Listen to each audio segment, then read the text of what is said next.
Okay, good evening, everybody, and thank you all for wearing your jumpers tonight and the contribution going to the charity. Okay, thank you. First item on the agenda is apologies for absence. Hugh Evans, please. Thank you, Presiding Member. I have apologies from Councillors Cyril Anderson, Mary Jones, Elliot King, Richard Lewis and Graham Thomas and Will Thomas.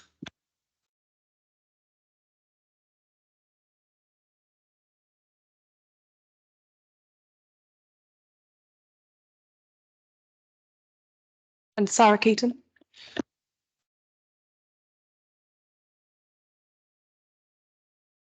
Okay, the next item is disclosures of personal and prejudicial interests. I'll hand you over to Tracy Meredith. Thank you, Presiding Member. I circulated my email yesterday.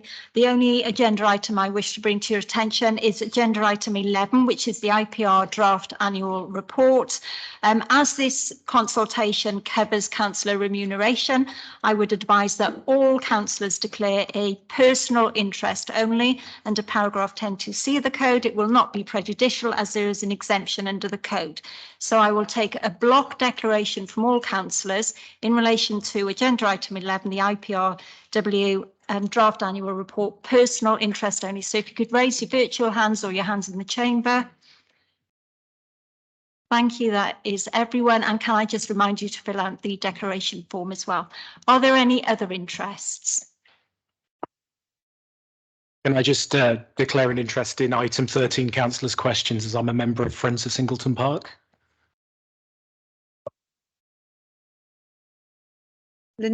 Councillor Jones, Lyndon Jones, sorry. Sorry, Presiding Member, I've got to put my hand back down. Thank you, Councillor Jones. Okay, the next item is the minutes, to approve and sign the minutes for the 28th of October 2022 and the minutes of the 3rd of November 22. Councillor Phil.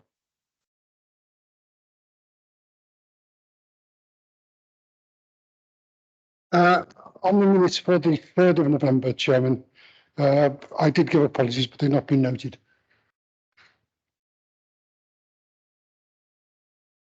Through them page to page, is page 1, 2, 3, that's the first ones, and then it's 4, 5, 6, 7,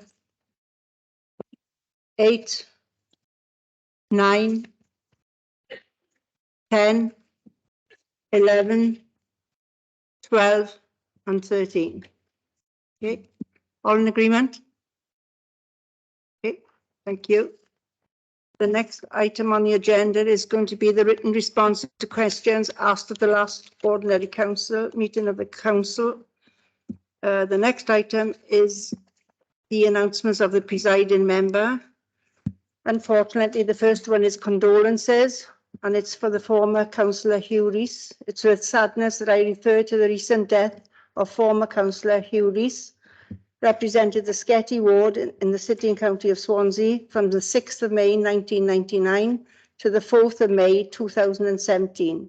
Hugh also served as a presiding officer, chair of the council. If I can ask you all to stand for a minute's silence, please.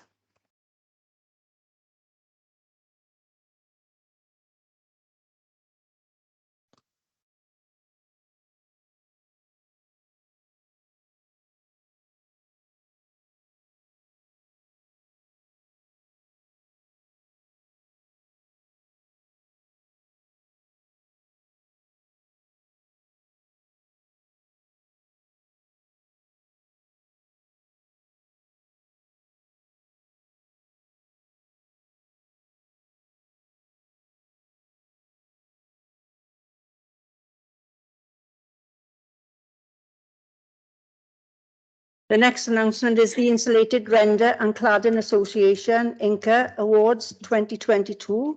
The INCA is set at the forefront of transforming the energy efficiency of homes and businesses in the UK. They aim to represent the external wall insulation industry through technical excellence and effective collaboration. Swansea Council was recently shortlisted in 2 categories in the INCA Awards 2022. the categories being external wall insulation, EWI excellence, architectural excellence or environmental impact.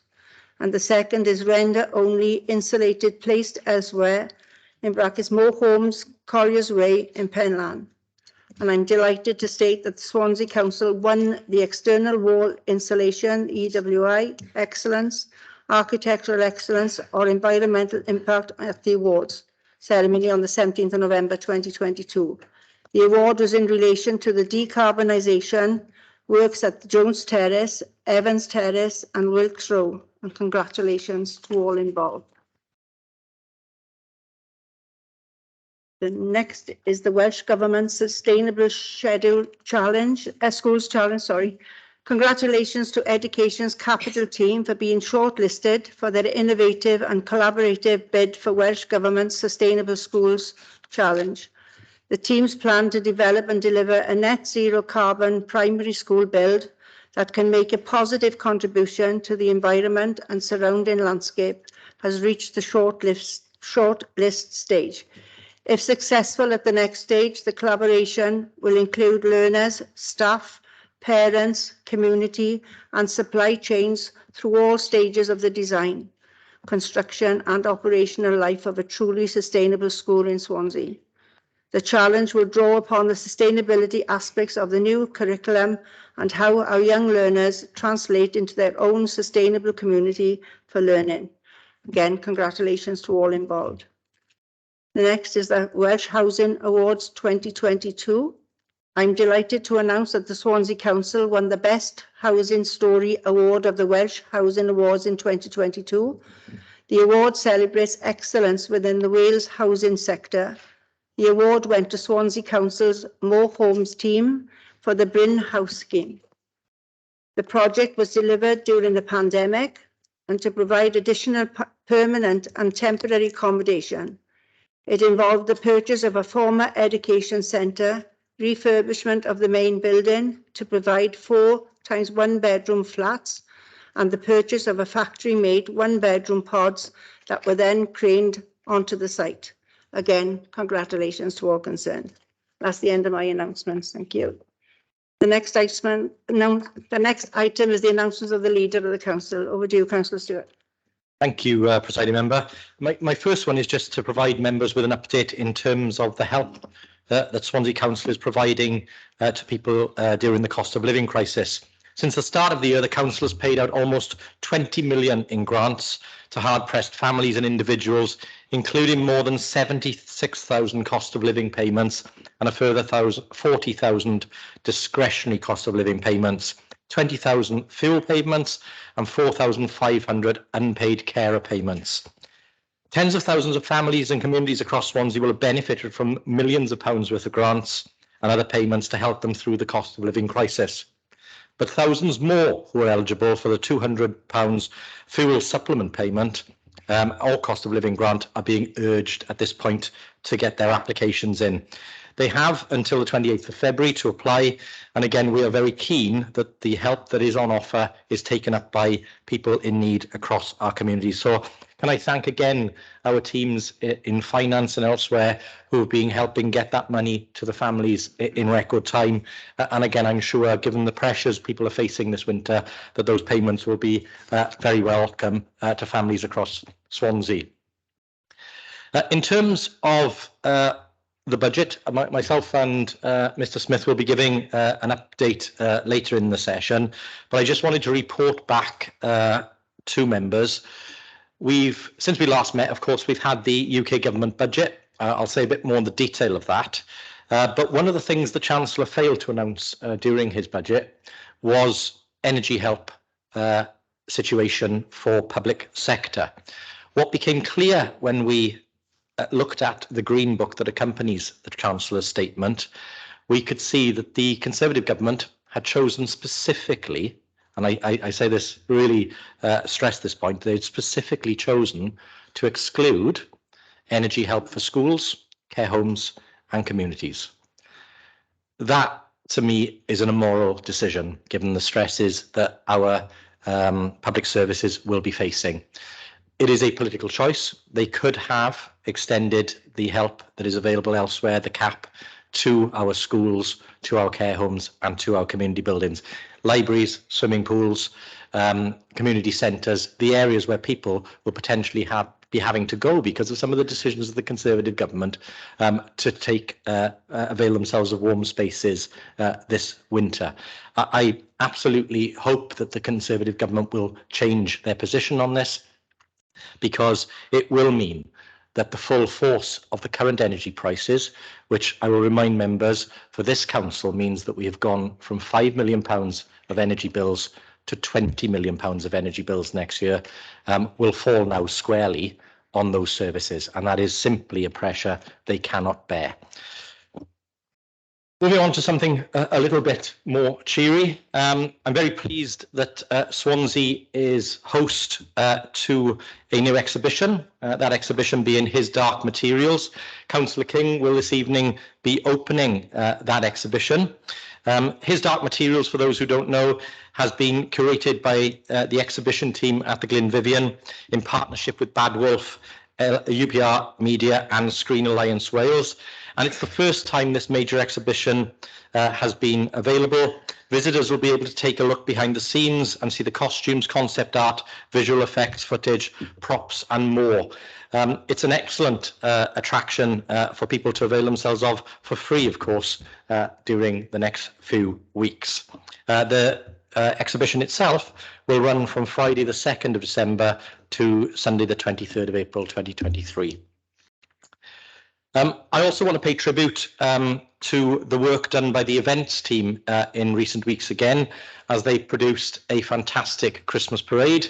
I know all of those who attended, the tens of thousands of people who attended, will not have failed to be impressed. Over 70 attractions and floats in the parade, including, of course, our Lord Mayor.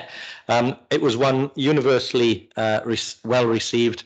And again, I think the events team have once again proved how amazing they are in providing high quality events in the city, and they should be rightly congratulated. Shortly, we will also, early next week, on Tuesday, the 6th of December, be once again returning to provide our Together at Christmas event in the Branwyn Hall. It was something we've done on a regular basis in conjunction with JR Catering and Events, and it will allow those who are homeless, in need or facing isolation to avail themselves of a free meal and also services and provisions that we have as a council. I want to thank all of those councillors who've already volunteered to participate and support the event. My thanks again to Councillor Wendy Lewis for helping with the arrangements. And also to all the volunteers who come forward to help us run that event. As I said, it's been a hugely successful event. I wish we didn't have to run it every year, but I'm really pleased that we are able to return to do that event this year and support those who need the extra help this Christmas. Last but not least, I also wanted to give an update on the two major projects that members may have seen releases on recently. The first being the Blue Eden project. That is, of course, the revised proposal for the tidal lagoon in Swansea Bay. Blue Eden and the consortium have now announced some of their partners, including Siemens as a technology partner to help deliver that lagoon.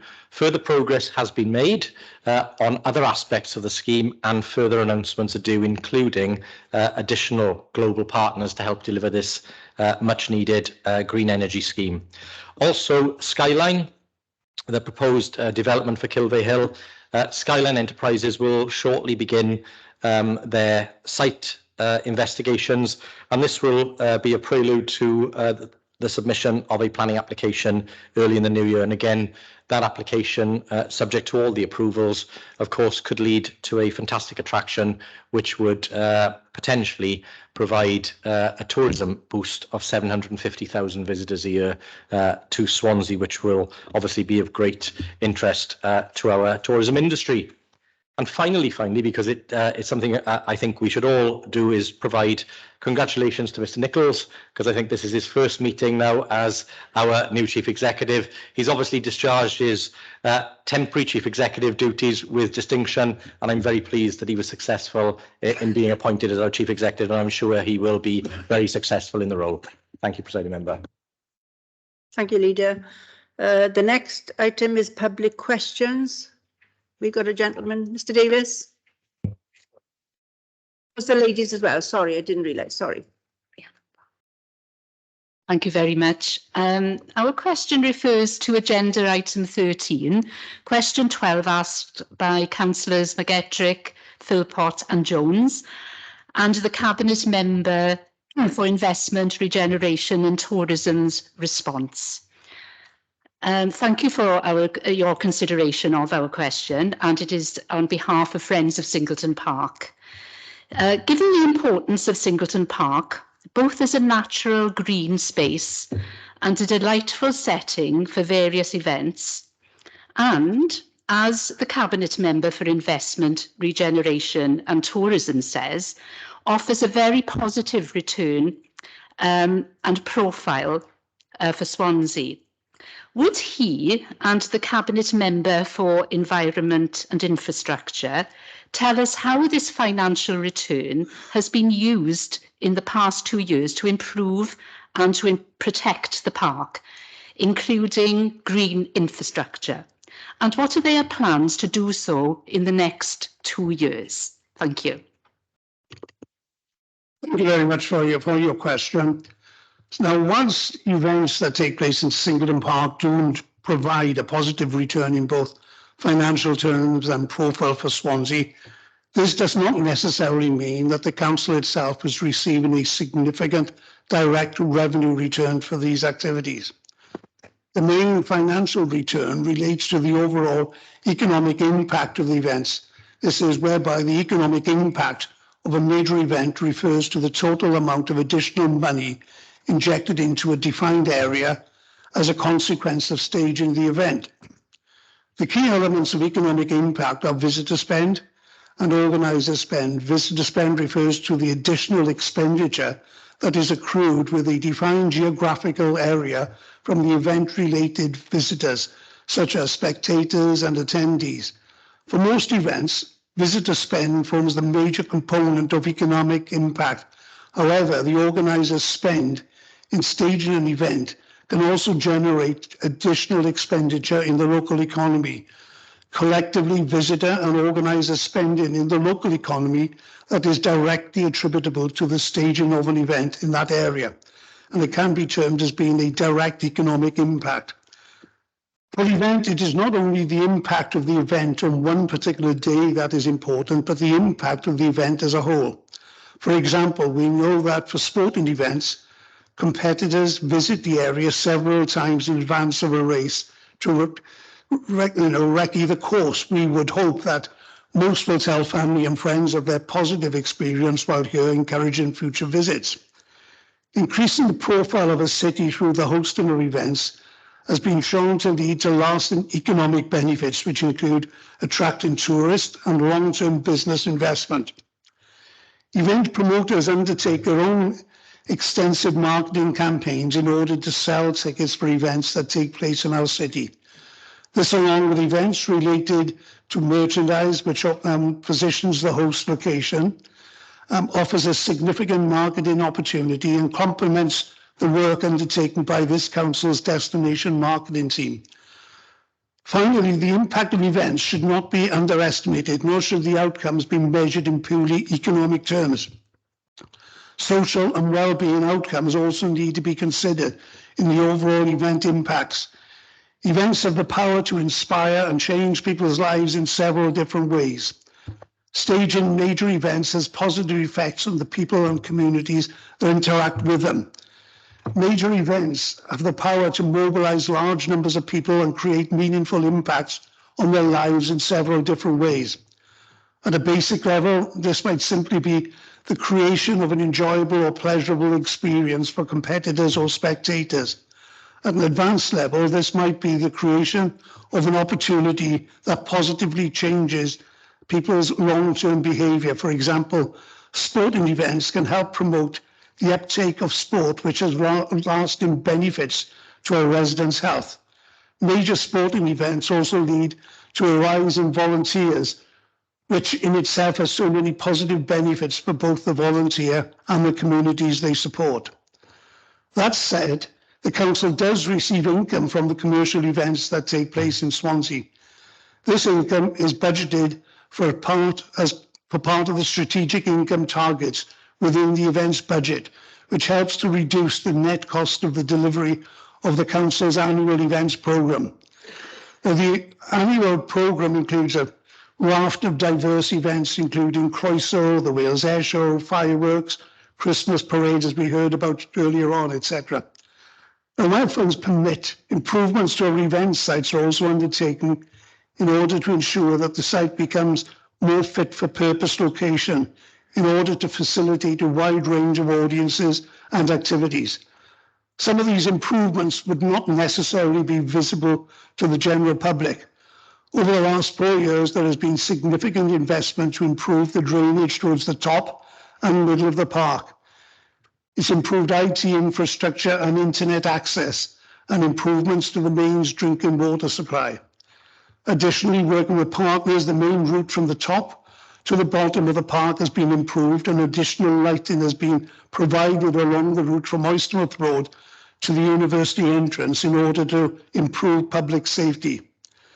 Early in the new year, income from the fan park will support improved drainage at the lower end of the park, enabling a more fit for purpose location and hopefully mitigating against any significant weather-related damage in the future. All this in addition to the regular day-to-day works undertaken by the Council's Parks team to help maintain our parks and support their continued use. So whilst the Council, like many organisations, is experiencing significant financial challenges, it is hoped to continue investing in these important open spaces wherever possible in order that Swansea can continue to benefit from the economic and social well-being returns that major events provide. Thank you. Mr Davis, just to remind you, it needs to tell us which agenda item you're referring to, please.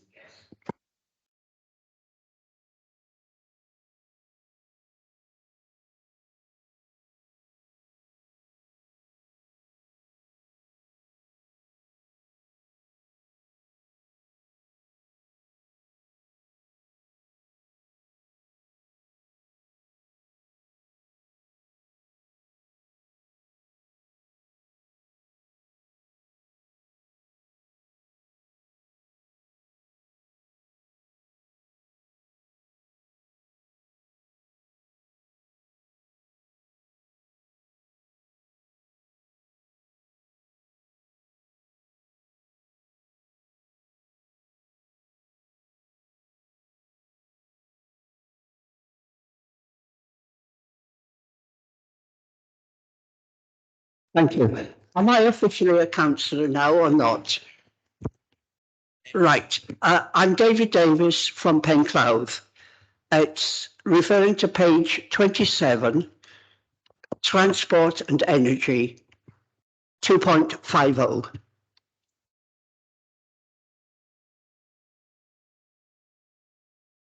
The council is to be congratulated on granting free bus travel to all during the summer holidays. Transport generally, however, is Swansea's Achilles heel, mainly, unlike Cardiff and Newport, because it doesn't have its own fleet of buses. Far from having an integrated transport system, in this area we do not even have a spirit of cooperation between the two operators in the county, First Cymru and NAT. South Gower has services from both companies, whereas in North Gower, only NAT serve its community. And incidentally, fares charged per mile are nearly twice the rate paid by NAT travellers in Cardiff.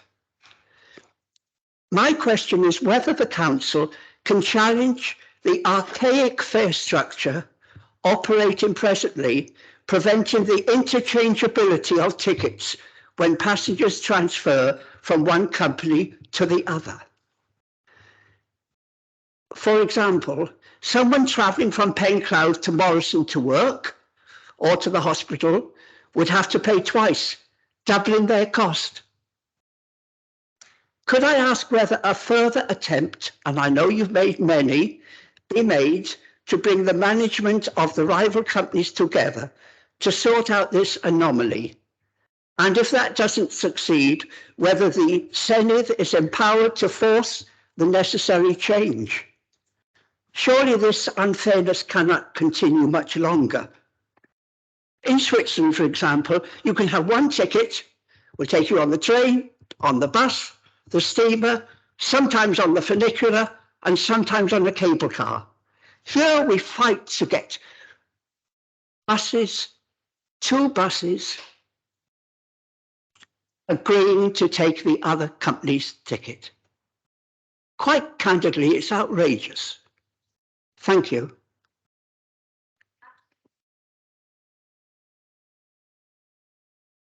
Yeah, if I could just respond to Mr. Davis's question. I absolutely agree, Mr. Davis.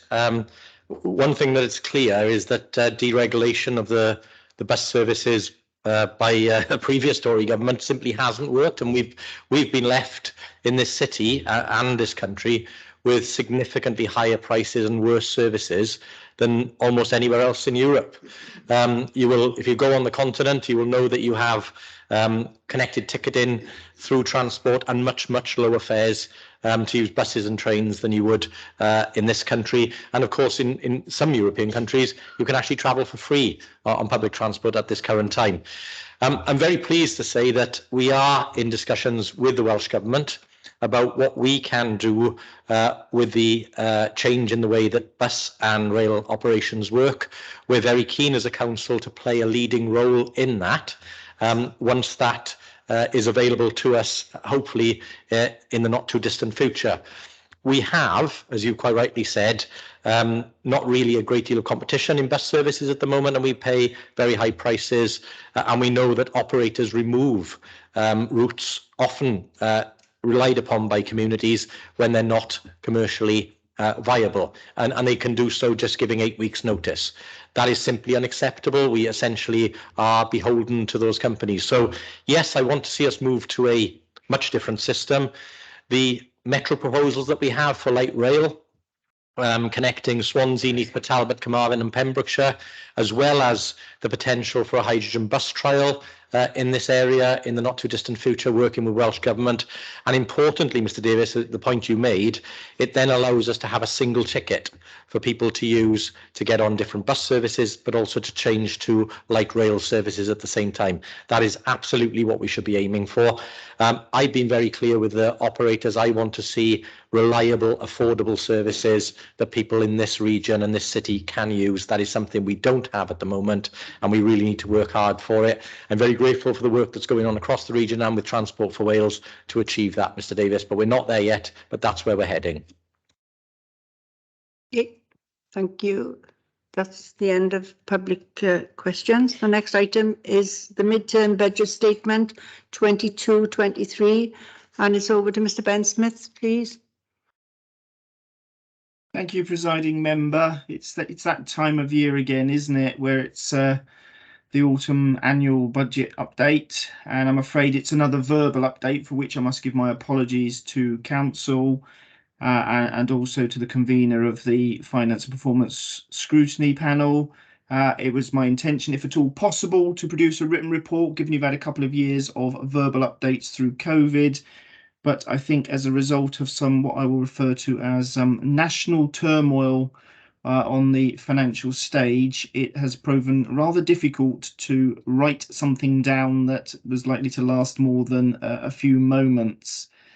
My mood is fairly dire. It shouldn't come as a surprise to you. Those of you that know me know that I do try to inject a degree of lightheartedness and humour into these often dry statements, but I think that would be inappropriate given the rather desperate state of the nation's finances as a whole, and some of the implications for all councils, for Wales and this council in particular. So I'm going to speak about some high-level matters. I will try to avoid politics because I have to be apolitical, but given the nature of some of the matters that are floating around, there are likely to be political angles to some of these.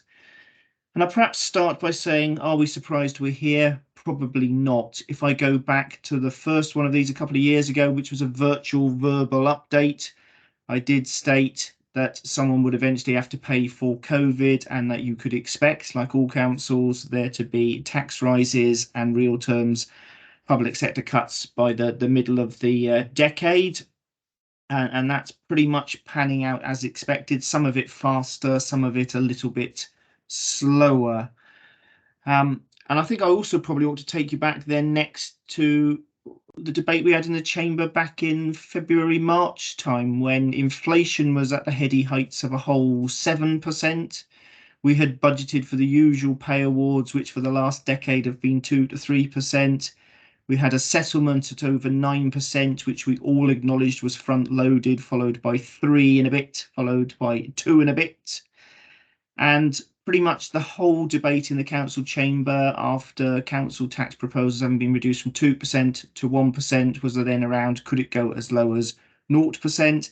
And we ended up overall with spending power for the authority of about 7%. And I was happy with that position, as we yourselves, in terms of weighing the cost of living crisis coming out of COVID and maintaining a degree of spending power, as I say, when inflation was at the heady heights of 7%. Roll on 6 months, and like every other treasurer in the land, I've ripped up every assumption I had in the advice I gave at the time. And clearly with inflation above double digits, with a now agreed local government pay award at a flat rate of £1,925 for the current year, and a nearly agreed quasi-imposed teachers pay award of 5% with up to 8% for new starters. Clearly our single biggest cost base, pay, is far in excess of anything we've budgeted for in the current budget, or what had been set out in last year's medium-term financial plan. And whilst we face different inflation pressures to some extent from households are hurting, the country is hurting, this council's budgets will be hurting, and this should be no surprise. We look at the first quarter report I took through to Cabinet already this year, a £12 million overspend. Well, that's hardly surprising given it's driven especially by unfunded pay awards across all sectors and some other pressures around fuel, transport costs, etc. The second quarter isn't due to go to Cabinet until later this month, and it would be discourteous of me to go into huge detail, but it's equally important that Council is aware that there are no surprises, that it's not really any better. Those pay awards are now pretty much certain on both fronts for the current year, and mean that a significant overspend is inevitable in the current year, whatever action is taken by members and officers.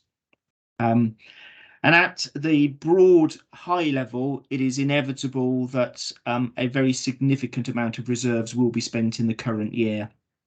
Partly that's because there were decisions taken by council through budget setting to create the Economic Recovery Fund and spend large amounts of money back by way of dividends in the community. Partly as a result of overspending on our own general fund services, and undoubtedly some of the pain that is being felt now in schools and the impact on schools reserves. So in a worst case scenario, I could see a quarter of this authority's £157 million of reserves being burned through in the current year. But having said that, if I go back 3 years, you could have lopped £100 million off the reserves that the council had. We outturns 3 years ago with £17 million add to reserves, and like most other authorities across Wales for the following 2 years, there was generosity through UK government to Welsh government to ourselves, and resulted in very substantial adds to reserves. And that I've commented on previously in council in terms of when you receive my review of revenue reserves. And that does provide some comfort and some cushion for some of the really difficult choices you're going to face.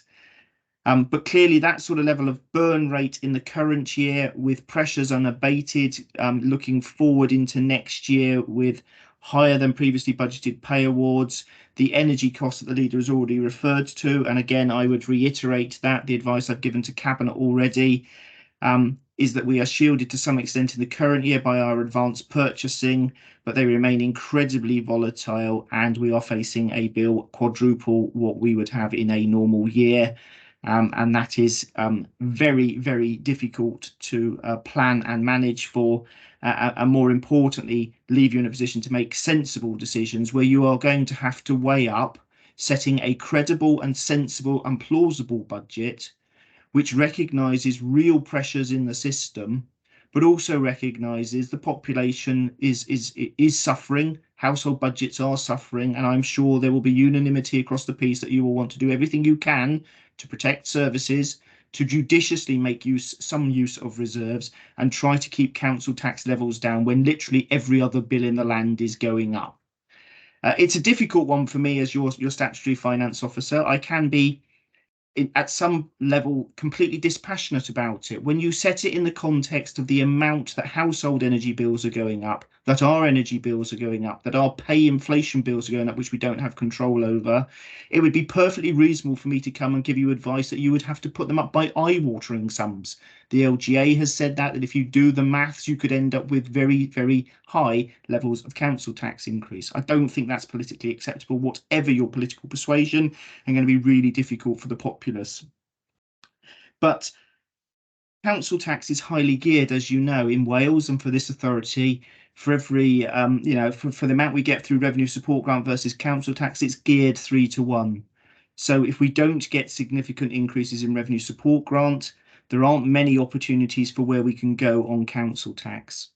I used some tortuous analogies when budget was set in March around the normal planning assumptions of 5% for council tax and a range of 3 to 7. You chose, as a former council, many of you have returned, some of you are new councillors, to go with 1%, and I entirely understand why you chose to do that. But I gave clear advice that if you went for 1, you would be deferring a lot of the rises to future years. And I think you're going to face exactly the same conundrum again. You know, inflation is high, our cost base is growing high. The obvious thing to do would be to put council tax up quite a lot, but that is going to be very, very difficult to achieve in the wider economic circumstances. And also, other than it's a very visible bill, it's not going to add much to household bills to compare to some of the bills that they are already facing, but it is another bill on top of all other bills. So I do get the likely reticence to want to put bills up more than you absolutely have to, while striking that balance between maintaining sufficient confidence in the budget, maintaining services, and striking an appropriate balance. No decision's been taken on council tax, of course it's not, but if I look at the autumn budget statement and the indications for England, where the indicative amount of up to 5% was referenced, at 5% council tax, given you've got a report on later around the council tax base where the yield is not buoyant at the moment, you would lose 2% of that alone on lost council tax yield. One of the ways in which council tax works is to provide funding for council tax reduction scheme, and literally 20p in the pound of any increase in council tax you have to expense yourself in council tax reduction scheme. So if you went for 5%, you'd lose 1% to pay for the local council tax reduction scheme. And whilst the decision for the fire authority is theirs to make in due course, the chief fire officer has done the courtesy of sharing with me and members in a briefing session the likely costs that they are facing, and that could eat up the other 2% of council tax rise if it were to be at that level of 5%. It doesn't go very far, very fast, unfortunately. And many of the assumptions I've made to date, and also in the existing MTFP, were around those headline increases potentially in revenue support grant, where it was due to be about 3.5% followed by 2.5%. In one sense, we have some unkindness visited upon us. The census 2021 has occurred and the initial results are out, and we have lost population in census terms between the assumptions made over mid-year estimates in population growth and actual. And we are likely to be a significant loser as a result of that move in population. It will be for Welsh ministers when it comes to the settlement to decide whether there will be arrangements to dampen down the effects. There often are damping arrangements, floor and cap protection, if there are major disturbances to the overall estimates that are driving a good chunk of revenue support grant. But that's a decision that will come in due course. In terms of the autumn budget statement at a national level, it's clear that as well as some immediate tax rises in the next year, some of the pain for the public sector has been deferred. The Institute for Fiscal Studies and others indicate that a lot of the pain has been deferred till 2025. There is additional money in the autumn budget statement compared to last year's comprehensive spending review. It is clear that for England, there is additional money in for the NHS for social care in councils and in dedicated schools grant. I emphasise that one because when it comes to Wales, schools are funded differently, and I'll just briefly talk a little bit more about that in a moment. But on the reading of it, there is clearly additional money coming to the Welsh Government. It could be as much as £1.2 billion, of which half of that is capital, but I believe it is likely to be transactional capital, which means it's not directly available to public bodies. It's used for arrangements with third parties. But there should still be around £600 million of additional Barnett consequentials coming through to the Welsh Government. And it will be for them on the 13th of December in the Senedd, and then on the 14th of December when we get our settlement, to decide how much goes between those three main blocks. Effectively, my reading of it is it's for the NHS, it's for social care, and it's for schools. And as I say, in Wales compared to England, that comes to the local authority block because it's funded within revenue support grant rather than dedicated schools grant. So there are some glimmers in there that may mean that more comes than we expected. I certainly hope more comes than expected. And I'm sure all members and all officers and all councillors will be lobbying Welsh Government heavily. But equally, I'm sure they will consider they've got a number of other things that they will wish to consider funding. And similarly, when the announcement is made, you as members will have views over the balance to be struck again about capital spending versus revenue, how much to go into those services that look to be the clear main beneficiaries of any Barnett consequentials versus local choice matters that matter to residents. The outlook is not good, and it's not likely to get any better. It's likely to get worse longer term. So any decisions you do take in due course to defer matters for a period of time do run the risk of causing even greater difficulties and difficult choices in due course. But it's also important to try and buy us some time. We are in a very fortunate position in Wales in terms of our level of overall reserves, and I've indicated how much has been added to reserves in the last 3 years. And whilst I cannot, as your statutory chief officer, allow you to just burn through them all, it is perfectly reasonable when it comes to council making decisions to take a judicious and reasonably balanced approach, especially when we think of what some of the drivers are. The energy one, which the leader will comment on again in due course, is particularly problematical. There's a clear spike. There is debate as to how much of it is a curve and a permanent cost versus a spike. I am renowned for my pragmatism, and I felt it would be absurd to try and make major decisions for the long run based solely on that item, even though we're pretty certain we know how much energy is going to cost us next year because we pre-buy most of it at rolling a year in advance. So as the leader indicated in one of the previous councils and discussions we've had in Cabinet, some of the money that was already agreed to be spent on the Economic Recovery Fund has been paused, and I think there is plenty of opportunity for us to work innovatively to effectively provide some sort of Swansea energy guarantee for our own services to try and break the link between the overall budget pressure and what is our single biggest cost, which is staffing. I have explored this with the School Budget Forum as a statutory consultative body, and they are certainly appreciative of efforts which try to buy time and break the link potentially between costs that are out of our hands.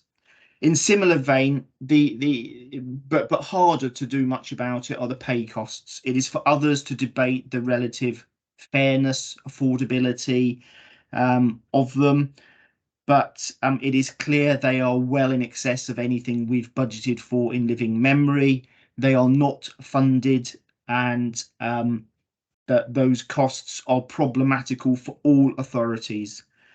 Part of the reason for the local government pay award agreed at national level by national employers was an anticipation of where the national living wage was going and what headline inflation was. And I believe that will be repeated again this coming year and will add to the burden that this authority faces that will not be funded. Teachers are much more nuanced simply because it is a matter devolved to Welsh Government, but also not fully resolved with the relevant trade unions. And there is already an indication of a pay award in excess of what we would normally budget for next year from the Independent School Teachers Pay Review Body for Wales, albeit lower than current levels. So there's a lot of industrial issues to work through, shall we say. But it means taken together the items around fire, which are not in our control and which are an unlimited levy on the council, the unfunded excess pay award costs in the current year plus next year's likely similar, and the energy costs. That's what drives the extra £40 million plus of difficulties that this council faces. We normally have the luxury of a medium-term plan, which sets out pain in the tail of the plan. The real problem this year for this authority and all other authorities is the amount that potentially comes early on, and we don't know some of those bits. The likelihood is it'll be January, February before national negotiations start again in earnest on the pay award for staff, which we don't control. We are members of the national scheme, and we wait to see what happens on energy. But I'm trying to decouple and de-risk some of the items. Back onto pay, there has been some scope to partly fund costs. So at the moment, the change to the national insurance arrangements nationally and then their abandonment, reversal, services were funded for that, including schools, and I've not attempted to claw any of that 1.25% back. It would seem cheeky to try and do so at a technical level if I haven't got enough money to fund pay awards overall. But equally, the pension fund is doing really, really well. The pension fund committee has received the annual report, also the report of the actuary, and whilst we won't know with certainty the amount until the actuary issues a certificate next March, we are in the position where the pension fund that we manage ourselves for local government staff is potentially more than 100% funded, and that brings with it significant benefits for me to be able to give advice to the pension fund members, but also advice to this authority as an employing body to be able to materially lower potentially the costs, the on costs that we add to pensions for our own staff. And that's an important one because that again is a direct link to the cost of employing staff. So if I can't put enough technically into fully fund a pay award, if I can at least find things that are linked to pay and can offset at least half of those costs, that seems to be a logical thing to do. But in any scenario I look at, there are horribly invidious choices to be made, and the timelines are really challenging again. We've got used to having really, really late settlements, really compressed timescales, and it is a darn sight easier when you're talking about putting 40 or 50 million pounds, albeit in nominal terms, into services. I go back to what I said at council in March. In nominal terms, phenomenal. In real terms, surreal, simply because of the levels of inflation, and with inflation having taken off, they're now utterly surreal. There is a reason treasurers are fairly bleak in outlook. There is a reason why we say we've never known anything like it. I'm now in my 32nd year of doing this, and I've never known a year like it. I've had 2 years of saying things are uncertain. They remain very uncertain. Inflation pressures remain very, very high, and we have a very compressed timescale in which to do stuff. In light of that, I continue to work closely with my fellow directors and all cabinet members, working up all options. I do hope that when we get the settlement in 2 weeks' time, that there is opportunity to remove a number of potential options, simply because I would expect there to be more cash in the system. But for the avoidance of doubt, whatever amounts of cash are in the system overall, they will not ultimately touch the sides of the real cost pressures that all services face.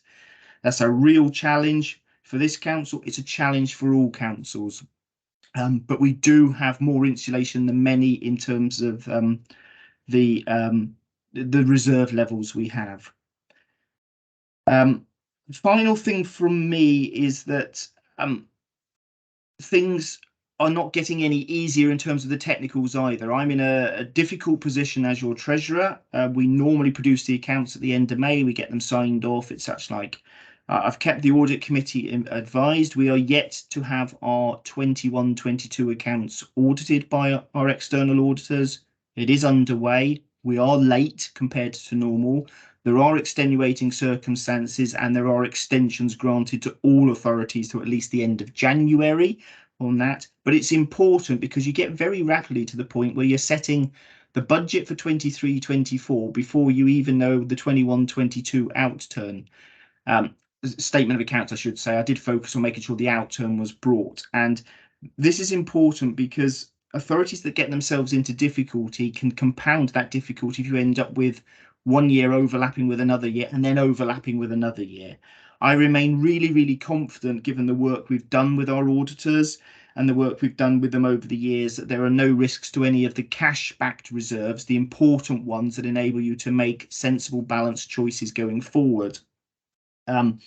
But it is clear this has been a busy week in local government circles for authorities elsewhere that have got themselves into really grave difficulty where accounts get silted up. And if it becomes a matter where it's not around merely technical matters, but cashed back matters, things can get hairy relatively quickly.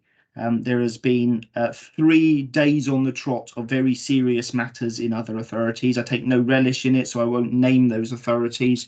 I think you probably know which ones I mean, but the position is undoubtedly grave for all councils. It is grave for this council, but we do have significant reserves which will enable us to buy some time to try and make informed decisions.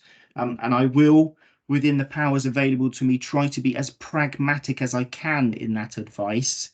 But ultimately, I do have statutory duties and I will be judging the seriousness with which the budget is likely to hold water. And that sounds somewhat cheeky, given we just set a budget and like every other treasurer in the land, I've had to rip up most of the assumptions. I am hugely sympathetic to the grave and difficult choices you will all have to make as members. I am equally sympathetic to the uncertainties that are to come. But you will later on the agenda today be having one of those first real tangible difficult choices to make. I've every confidence you will make the right choices. You will make tough choices. It's the one thing I've always paid tribute and thanks to all of you as members over the years. You might not like the technical advice you get, but you have always listened to it and you will ultimately do your best to make a balanced and reasoned judgment in the circumstances, which I can't put a gloss on it, are really, really challenging for everyone. I think I've got nothing else to say because that's still quite a lot to take in. It's fairly downbeat. There are glimmers in there to take comfort from, but it is going to be a challenging time in a very compressed time scale. I ask your forbearance. We will get there. We will work collectively. Notwithstanding any political differences of opinion between the political parties in the council chamber, I have every confidence you will make the right decisions with what you can control and what you know when we know what we know. And that's going to be in a couple of weeks' time, because clearly that's going to drive 75% of our budgetary decisions. So I end at that point, presiding member. I thank members for listening. I wish I could have had a written paper because it would have given you more ability to take in what I've said. I am happy to take questions now on technical matters, or I'm equally happy to wait if the leader wishes to come in now. I'll be guided by yourself, presiding member. Thank you. Rob, councillors, did you want to come in first or? Yeah, that's fine, Chair. I won't repeat all of what Mr. Smith said, because I think we'll all be leaving very depressed this evening otherwise. But just to sort of, I'd rather turn it into some numbers and some impact so that people are aware of what the scale means. Where Mr. Smith started is there are consequentials from the UK government budget a couple of weeks ago. And just to say so that people are clear, we're not being political about these numbers because we wanted to make sure they were accurate. We've had advice from the Institute of Fiscal Studies. who've briefed all 22 authorities in terms of what they've been able to trace through as true consequentials from the UK government budget into the Welsh government budget. The £1.2 billion figure that Mr Smith mentioned is true from a point of view, but some of that money is funny money that's not usable by public sector. The real consequential is around 600 million. Sounds a lot of money until you realise just to stand still with inflation, the Welsh Government budget's uplift should have been 1.6 billion. So it's £1 billion short of where it should be. And that pressure will now be felt across health, local government and elsewhere. So it's all about context here, because 600 million sounds a lot, it isn't. In terms of the drivers, as Mr Smith said, you've got pay pressures.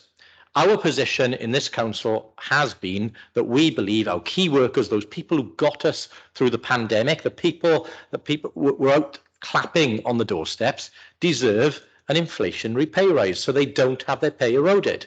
We absolutely support that position. However, what's happened is the negotiations on pay, which are done at a national level, have obviously been set at below that, but the government has not provided an additional penny to fund them. So what that government decision means is those pressures flow down to every council to now find the money from within its existing budgets.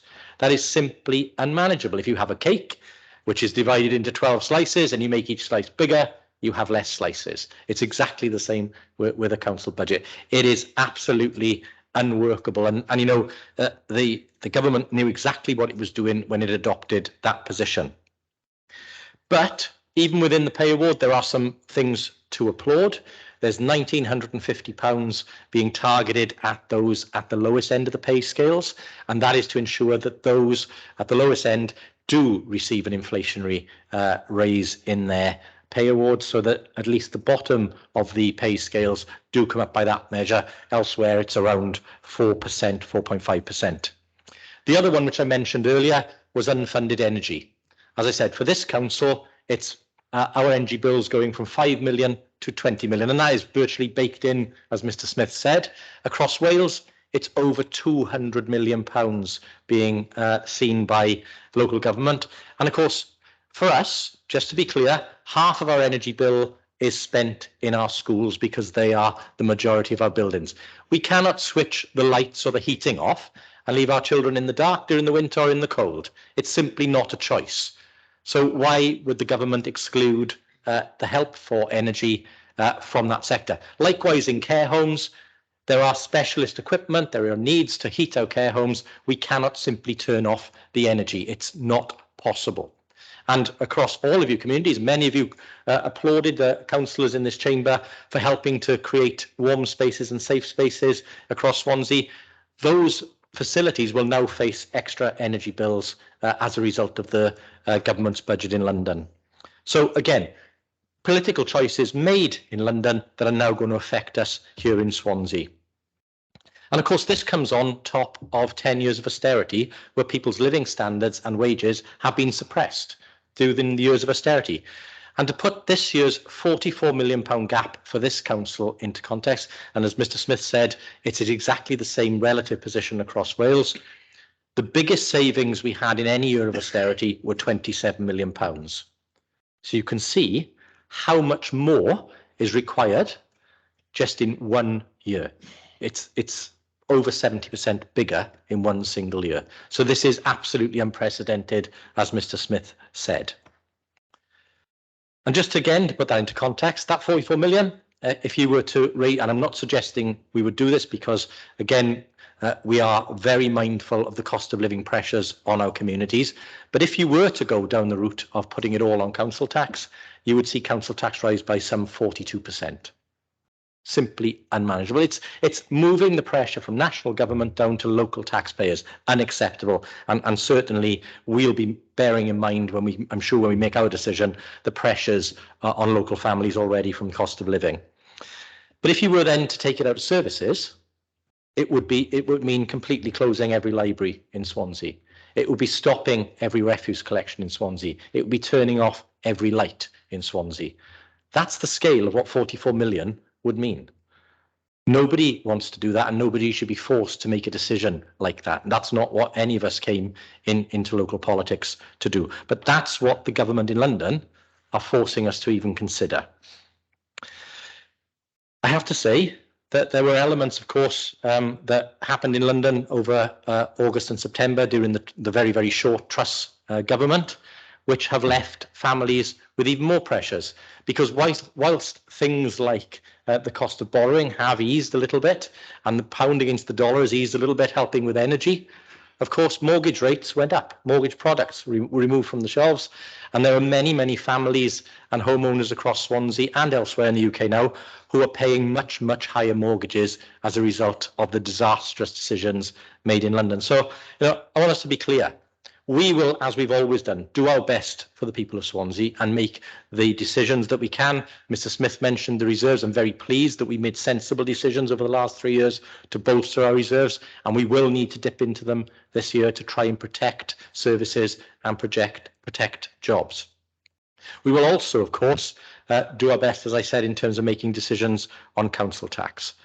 But we should be clear who created this problem and who is responsible, and that is the Conservative government in London, and they should be thoroughly ashamed of what they've done. Thank you, Presiding Member. Councillor Hawley, did you wish to speak? Thank you, Presiding Member. First thing, I think all verbal reports on the budget statement, I can understand why Mr. Smith has given us a verbal report, because things change so rapidly with various policies or various ideas that come out from both Cardiff and London.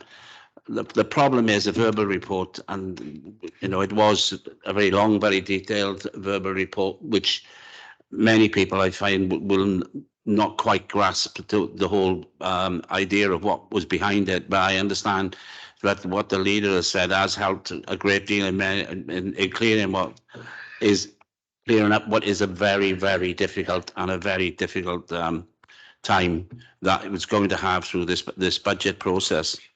I think the one thing I would say is, yes, we have got reserves, but we built those reserves up through revenue commitments, etc. So we have got those reserves that will help.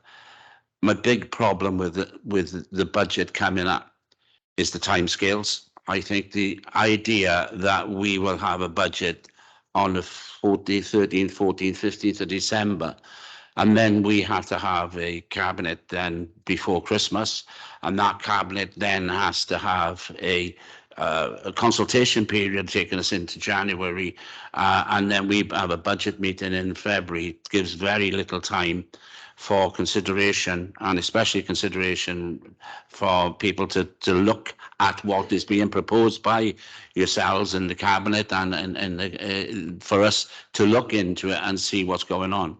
I think that the reality is there is no winners in this. You can call the Conservatives all the names you like and probably agree with everything you would say. But the simple fact is the people of this country are going to suffer because of incredibly stupid management of the economy and a ridiculous idea of leaving the European Union, which today we see in The Guardian has cost £6 billion in the shopping trolleys to the people of this country. We are now in that situation. We've become the sick man of Europe again. And on top of all that, our standing, apart from our football team, who were outstanding performance, even though they lost, the simple fact is that we as a nation are going to suffer, and are going to suffer for the number of years to come because of these policies. Thank you. Councillor Lyndon Jones. Great, thank you. Thank you, Presiding Member. A couple of things, really. First of all, thank Mr. Ben Smith for his usual excellent report, actually, and balanced as well. I think one of the things he did say that we've got significant reserves, and a lot of that was from money that came from the UK government to Welsh government and down to us in Swansea. And we need to use that. It's a rainy day. We need to use it, and that it was really good that we had those significant and generous settlements. The energy that we mentioned, some of the energy costs are falling. Thank goodness, we see that at the pumps. So I think, you know, some of the figures mentioned could be worst case scenario, but nevertheless, the point that the leader made about the schools and care homes, I think they're going to be reviewed in, are they not, in April? I've certainly had a conversation with him and have written to the Secretary of State for Wales to talk about that and see and push the case that you know, they are, you know, met or partly met, so we get, you know, it'll certainly help them, because we can't turn you know, the heating off in schools or anything. Those are fixed costs for us. We do have the 1.2 billion pounds that's mentioned, and coming to Wales. But and I think you know, that is very important. That is additional money for education, health and social care in England. And because of the Barnett consequentials, we actually get to spend, we get our share in Wales, and that is the 1.2 billion. I'm going to write to the finance minister in the Welsh government to ask her to spend the money on those areas: education, health and social care. Last time we had a large dividend like that, sadly, the minister couldn't guarantee that she would spend it on education. It was last time. And, you know, therefore, I think that is a political choice. And I think that was immoral. So I think this time, I hope she will spend the money on those areas, because I think it is pretty important. And, you know, I appreciate the fact that tough choices will need to be made. But I think the UK budget did help the vulnerable. It kept the triple lock on pensions, which everybody said would go, and obviously increased the minimum wage, which is vitally important. And the other thing, finally, I think one of the things we can't forget, during COVID, we were very happy to have a lot of support, you know, not least with the furlough scheme and everything else. Well, all these things have got to be paid for. There's not a magic money tree. And also with Putin's war, that has bumped the price of energy up. And, you know, we are in the position where that has to be paid for too. So, you know, those my ending vote. But I will, as I say, be writing to the finance minister in Wales to ask her to spend those money in those areas. But I've certainly, having had a conversation with the leader, I've written to the Secretary of State for Wales to sort of put the case, you know, for us, because those are costs, as far as I'm concerned about Swansea. Those are costs we can't reduce. Councillor Stewart, do you want to go back in? Yeah, Chair, I'm grateful to the leader of the Conservative group for writing to the Secretary of State. I hope he included in his letter the opportunity perhaps for the Secretary of State to lobby the Chancellor and Prime Minister on removing the tax breaks for private schools like Winchester, because of course, whilst our schools are facing higher energy bills, the school that the Prime Minister attended, or was lucky enough to attend, and of course all private schools continue to get a tax break, costing the taxpayers over £6 million a year. And yes, it was useful to receive, of course, the additional monies that were necessary during COVID. And of course, our teams here did an excellent job in getting that money out to businesses and communities. But of course, there is also, as part of the inquiry that is taking place, a need to look at the money that was wasted, including the contracts which wasted PPE and all of the money that was badly spent during the pandemic by the government. And of course, had that money not been badly spent, it would now be available to the government to assist with the current crisis. So I think there are some big questions that still need to be answered. And in terms of the Welsh Minister, I would just remind Councillor Lyndon Jones that last year the Welsh Government provided a 9% settlement to local government, and that money included all of the education monies. And when that came to this council, we added to that, improving again the position for education in this city. Thank you, Leader. Could I just reply, presiding member, on the point? The leader mentioned the inquiry. You know, would he support? He should support a proper inquiry in Wales. We've called for it. We've called for a committee of inquiry, and the Labour Party are too scared to have one.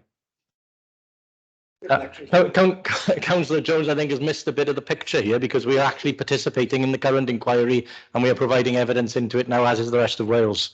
Yeah, you should have your own. We should have our own inquiry in Wales to see the failings of the Welsh Labour government. Councillor Peter May. All right, thank you very much. I think we are all a little bit in shell shock. I mean, I don't know whether it's 6 months ago or everything like that. We were being told by our finance officer and everything how good the situation was and how lucky we all were. But as I said, national events can really take take a turn, and however well you do prepare, nothing can prepare us like this. As far as from my group goes, difficult decisions are going to have to be made. There are obviously some no-brainers on services we have to keep. We'll fully support the administration on the tough choices that they have to make, and yeah, obviously caution is going to have to be the name of the game now as we progress. But we'd like to see a collaborative approach across the chamber and support the administration as these decisions are made, and you can count on our group for that. Councillor Phillips.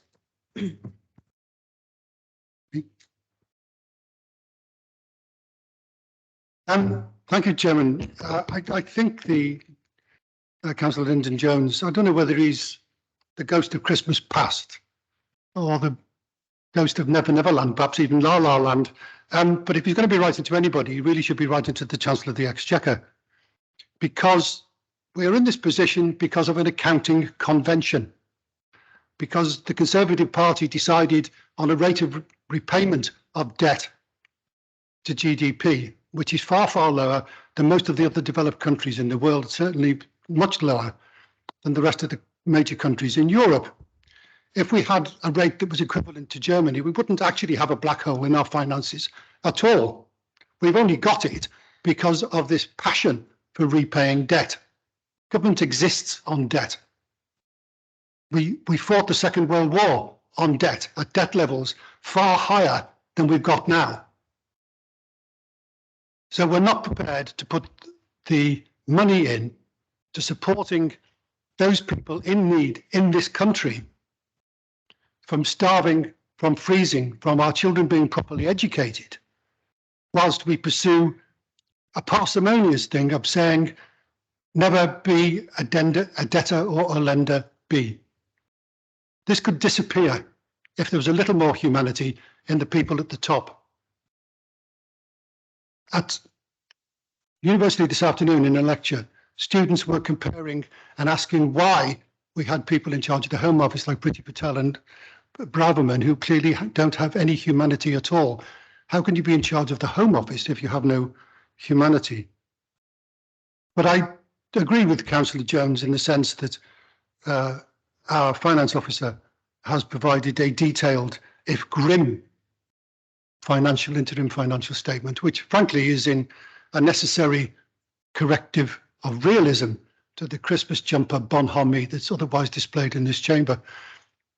And could I finish, Chairman, by thanking Mr. Smith for his statement, and to commend him for his clear devotion to Movember and the raising of the money by growing a moustache.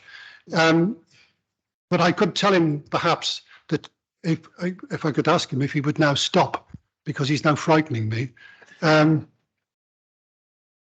But much the same could be said for Councillor Andrew Stevens, though I think he's aiming to be a tango dancer. Councillor Rice. Sorry, Councillor Rice. There's absolutely no doubt that we're facing challenging times. I think everybody in the room would see that, and I totally agree with the comments just made by Councillor Phillips. Many of these problems would go away if we did a different approach to debt management in the UK. I had the fortunate or unfortunate position of Rob's seat beforehand when it came to looking after finance, and we followed a really difficult period in 2008 to 2012. And just to echo the points that Councillor May just made, we're here to collaborate and work with you to try and help as much as we can. There are a few things to note which do put us in a better position than other local authorities. And I think we just have to bear those in mind and step carefully about some of the decisions we make, and don't jump too hard on certain things that we think we might have to do. If I give you an example, last year we had an underspend on the outturn report of £40 million in revenue. That's roughly around 10% of that revenue account, okay? That's quite a lot of money. You've had an increase of 9%, which takes you up to a change in money available to you this year of £75 million. That means that there must be significant pressures in year for you to not be expecting to either get close or smaller to the difference of £40 million. So I think that's worth having a look at first. We will be, I would expect, cushioned in some degree to some of our main pressures, which are going to be the salary, in-year salary increases. I would expect that, and I'd probably see that coming through the Welsh Assembly, and that was probably the reason for the 1.2 or £600 million increase. The biggest one, which everyone's going to have to look to control, is energy. And yes, we did spend 5 million, it's going to go up to 20 million in the future. This is where I think it's absolutely crucial and essential. You look at your reserves holdings and spend as much money as you possibly can now on sort of copper bottom and protecting yourself for future energy costs, because they are going to go up. We are in a luckier position than other councils of having funds available to do that. And it's not only good financially, it's also good for the environment. It's the right thing that we should be looking to do in that way. Schools obviously have their own pressures. I think we need to look as a council to help schools, look at ways in which we can support them in the use of some of their reserves to reduce their costs in terms of energy use. And there will be ways in which we can do it. However, we've got to think that we're in a good situation compared to other local authorities. If everything was to come to pass, as we were told earlier, then if you looked around Wales, there would be a number of local authorities going to the wall that would actually be bankrupt. I can't see that happening because somebody would step in. Okay, if they step into a certain degree, other places they will step into a certain degree here. Yes, we've got challenges, and yes, we need to work together. But let's not throw the baby out with the bathwater and make some hard choices that we don't need to make at the moment. And the final one, the other big surprise which is out there, and I know that Rob is probably aware of where all of the nest eggs are, which I was back in the day as well. The pension fund will do you a big favour with not having an increase pull on you. And you will have, and I know you probably have somewhere, a quite large insurance fund. So those are the kinds of things you need to look to immediately in terms of being able to spend on reducing your future costs going forward. Yeah, thank you, Chair. And I think Councillor Rice makes some very valid points there. And I can assure him all of those things are being looked at. A couple of points I would draw his attention to, though. The 9% increase, obviously, you may be right in terms of the cash impacts, but of course, they were equally matched by pressures which have built over time. And when you look at the Q1 and Q2 monitoring reports, you'll see that those pressures are significant, albeit that we are trying to manage them as best we can in year. I think the other thing to mention is that it's not just about this year and next year, but that inflationary hit and wage hit will continue for more than 1 year. So we have to as well make sure that we look to the future, because of course in the 3-year funding deal, the 3.5% suggested RSG for next year goes down to 2%, and that provides further built-in pressures as we get further down the line, whilst wage pressures and energy pressures could potentially remain high. So yeah, absolutely, all of those things will be looked at. I would say as well, pay tribute in terms of the work that's been done by the Pension Committee and the Pension Committee Chair and others in terms of where we are at in the management of the pension fund. It was really good to hear Mr. Smith confirm that it is now well provisioned. Just to say though, it was even better provisioned coming into September before Prime Minister Truss, God bless her soul, went and laid a budget, which of course meant that pension funds came under a huge pressure and devalued them significantly. So whilst ours is still healthy, it was an even better state before we had to endure Prime Minister Truss's budget. So another thing to thank our Conservative friends for. Thank you, Leader. I got Kerry Evans first. Andrea, bring you back in. Councillor Evans. Councillor Kerry Evans. Yeah, thanks, Presiding Member. Councillor Lyndon Jones is correct, though, to say that there isn't a magic money tree, because we know there isn't a magic money tree. There is a fast track to funding in central government, though, and I just wondered whether we'd considered donating to the Conservative Party to potentially get a better deal for Swansea. It seems to work very well. I'm sure Lyndon Jones got some contacts as well in the party. Work for PPE, I'm sure it could work for us. Councillor Andrew Lewis. Yeah, thank you, Chair. I just wanted to come in on Councillor Evans' comments really about safeguarding schools and our estate in terms of energy increases. The reality is we are doing everything we can in terms of exploring refit programs where you add renewables to buildings and then you use the profit or the saving that you make to repay that loan. That work is happening. It's happened and is happening. And also Sparks are giving advice to our schools in terms of energy savings and how they can reduce the energy that they use to make savings. But quite frankly, and I take the comments are made in good spirits, but quite frankly, that work doesn't happen overnight, Presiding Member, and it's going to take time for that work to be embedded. And in the meantime, those schools are going to be struggling with high energy bills. But I do take the spirit that it's meant in, and we are working towards trying to improve the energy efficiency of our public buildings and our community buildings. But there's only so much we can do, and we will not be able to safeguard everybody with the tools that we've got to hand currently. We need the UK government to step up to the plate, and that includes the private ownership sector as well. Owner-occupiers across Swansea are struggling with high energy bills. They've removed all the grants and the loans that they would give normally to owner-occupiers to enable them to put solar on roofs and to do renewables. They need to rethink that position, Presiding Member, and I'm sure Councillor Lyndon Jones will also feed that back to UK government. Yeah, thanks, Presiding Member. You know, I'm grateful to Ben for the report and all the comments, but on a very practical level, you know, it's all right for the Conservatives to sit there, they can smile, they can think that they've done all these wonderful things and sent the money, but the reality of it is you just got to go and visit the food banks. You will see nurses, you will see council staff, you will see lots and lots of people having to go cap in hand and ask for food, and that is the reality of what we are living in. We have got lots and lots of people, and at a daily rate, people losing houses, landlords selling, all the sort of problems that they face out there, and it's really it's never been as bad as this in many years. Do you know what I mean? We always think sometimes we go through rough periods, but now we have really got problems. And, you know, so therefore, you can wrap it up in all the tinsel you want and think you've done a job. You could blame the Welsh Government, but I just thank God we have got them to give us a bit of protection. But for shame on all of you for thinking that you've done well. And that's Francesca. Yeah.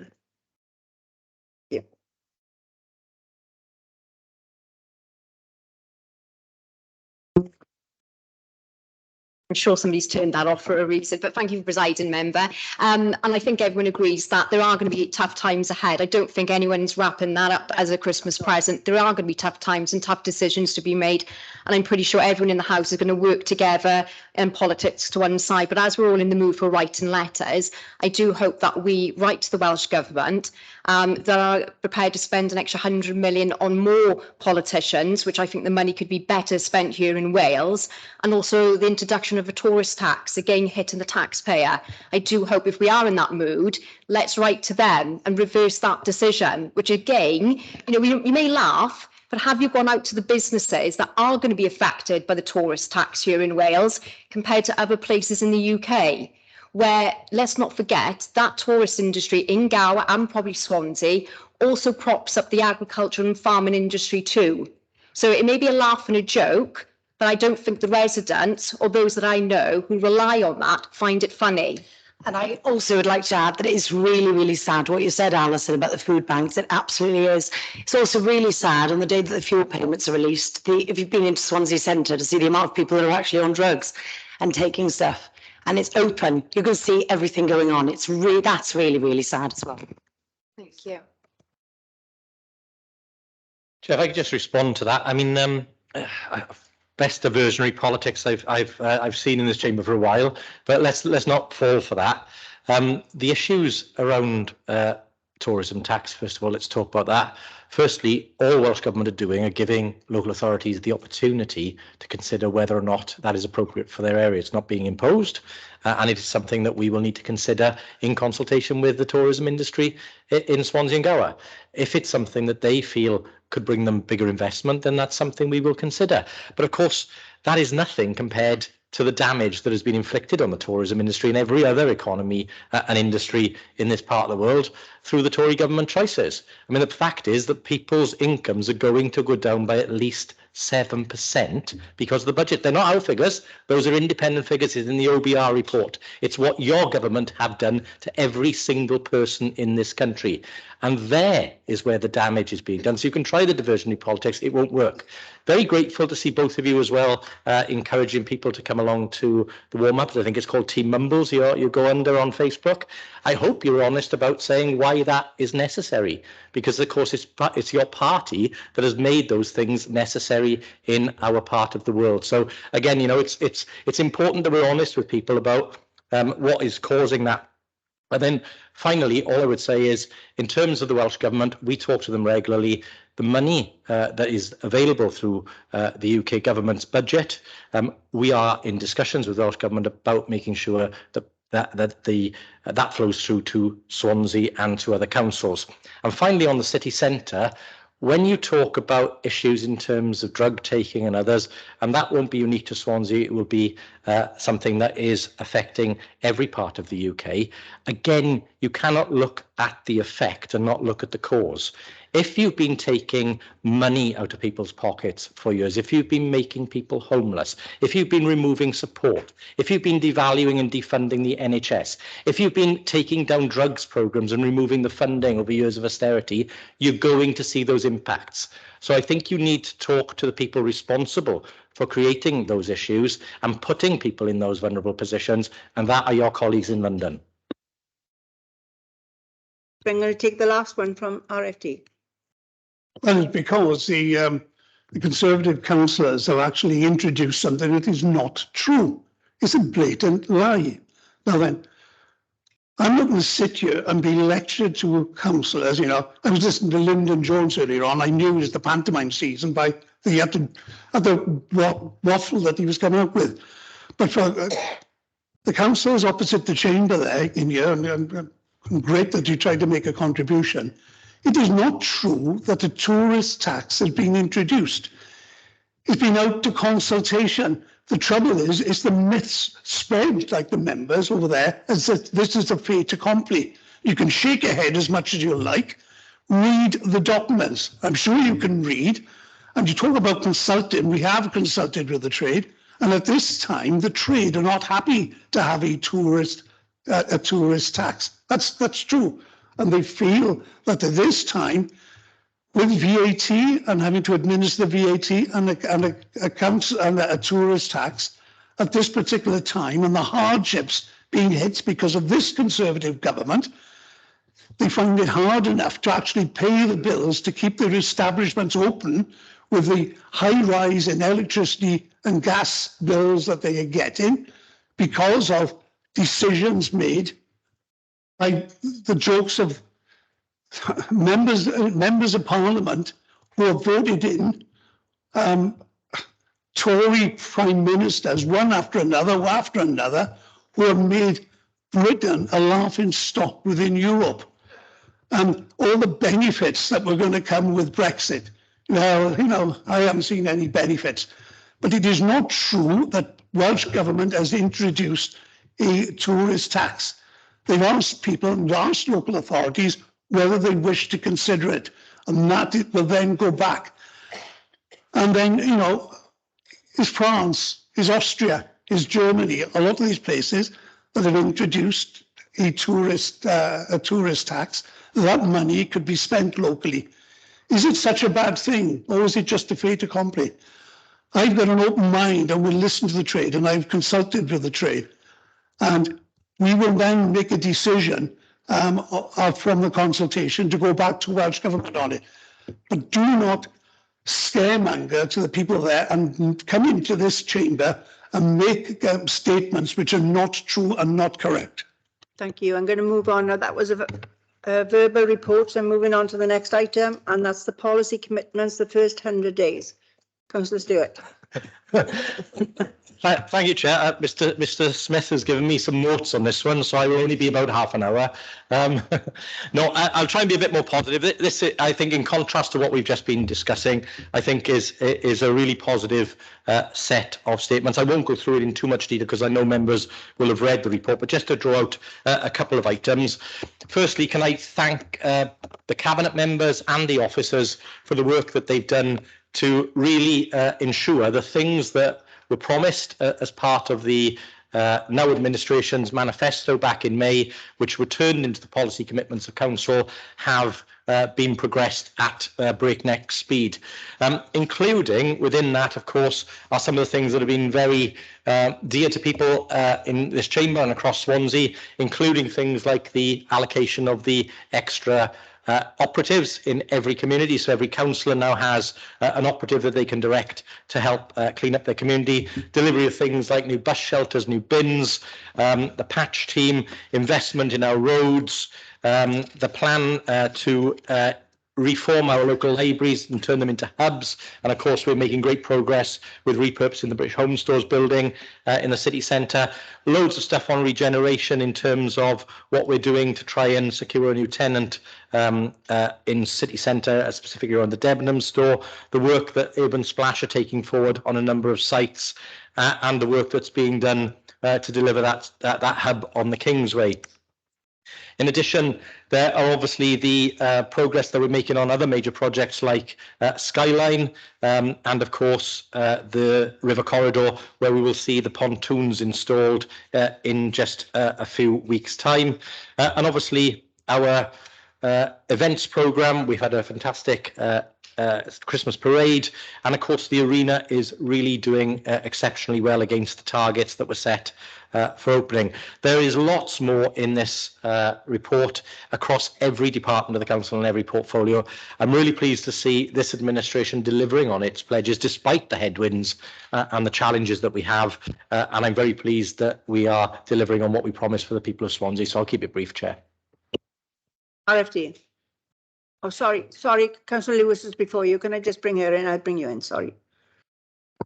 Thank you, Presiding Member, and definitely following the leader's comments, a very proud track record to stand on. I just wanted to highlight a few things that are in the report. Proud to say that this council has completed Welsh Housing Quality Standard Round 1, over £500 million worth of investment improving the conditions of our council tenants' homes, and we're now embarking on the planning and implementation stages ready in preparation for Welsh Housing Quality Standard 2023. The process has begun to review our council housing lettings policy, and this will come to the Corporate Delivery Committee for further discussion and debate. And also we're still progressing our commitments in terms of tackling homelessness and our homelessness strategy, which I know is coming to a scrutiny meeting in December. I'm sure there'll be an opportunity to discuss that in a lot more detail. And finally, two more points from me, Presiding Member. The increased availability of electric vehicle charging points. I know there's a question in councillor questions on this agenda, but there will be a press release shortly, which will outline all the locations, and I ask that members promote those far and wide. That would be appreciated. And we continue the work to green our council fleet And my thanks to all the teams involved in all of that work, building services, fleet management, housing, and all the other departments which support those in their endeavours. I won't go any further. I'll try and keep it brief, presiding member, but extremely proud of this report and look forward to bringing more positive reports going forward, even against these troubled times that we're in. RFD. Yeah, I'm very proud to read this report, and I would like to congratulate the leader on the leadership that he has shown in making sure that we are delivering on these promises, on these policy. When I look at the regeneration that is now going on in Swansea, where the cabinet member with responsibility for finance and pushing ahead at the money that we borrowed of £200 million at a rate which was actually shown now was part of genius when you look back with the position that we're in now to make sure that we can actually deliver these programs that we have here. And you know, when people start going through the city and see the cranes up, you know, we should all be feeling proud of what's been achieved in this city now. There's one thing that's in here that I feel, though, especially proud is the children of our city, the right of the child to play. And the play facilities that this authority has actually put right across the city and county of Swansea, wherever the wards are, not political decisions to give children the rights to play in all our communities. And I'm probably thinking that is one of the best things that we've ever done. Something like £7 million being invested in all our areas to give children play areas, something that they can have within probably walking distance within their wards. And I think that more of that we should be doing to make sure that the young people can have a healthy and the well-being that it brings to them. We should all be proud of that. But actually making sure that we have jobs as they grow older to have there, a city centre where more people are living and working. We got to regenerate our city. We're not on our own, the entire country. The way that people buying online has changed things. That's never going to change. So therefore, we got to make our city centre a place that people want to visit, that people can have leisure activities, the hospitality industries that will be there. And I can see the city changing. And it is great that we have somebody like the Estates Gazette putting forward, shortlisted. We didn't win it, but to be there in the top 4, put forward as Council of the Year, that just doesn't happen. That happens because of good planning. When Birmingham won it, good luck to them. They've done an excellent job on the Commonwealth Games. But the events and attractions, which is in the report, we can't afford not to do that. That will bring people in and the economy will flourish for it. So happy with this report, but I'm particularly happy with the way we are led by Rob Stewart. And I don't think we congratulate him enough in this chamber. So well done. Thank you, RFD. Councillor Fitzgerald. Sorry, I've got a few people before you. Councillor Fitzgerald. Thank you, Chair. Yes, it is an interesting report. I did read it quite carefully, and I did have to pinch myself a few times just to make sure I was still alive and I hadn't descended into heaven. But on that facetious note, there are some very positive things in it, and I am very happy to award my congratulations, which I'm sure you'll be thrilled about. One thing I would like to query, I mean, there are several things I could query, but I will contain myself. And I would like to just ask about paragraph 2.15. It does say the council is committed to the rollout of new drainage teams. Now, I'm quite interested in drainage. It's been something that I have gained considerable experience on over the years. And I recently had 2 properties flooded, and there is considerable investigation going on into the drainage issues. So I wondered exactly what this means in terms of, is it more of the same, or are there plans for the new drainage teams to take on a slightly different role. So if someone could give me some ideas, I'd be very grateful. It would make my Christmas. Thank you, Chair. Councillor Stevens may want to add to what I've got to say, but I'll deal with it first. But I think I had to pinch myself as well. I wasn't sure whether I was in heaven or maybe the other place when Councillor Fitzgerald was congratulating me. So we'll leave that to members' imagination.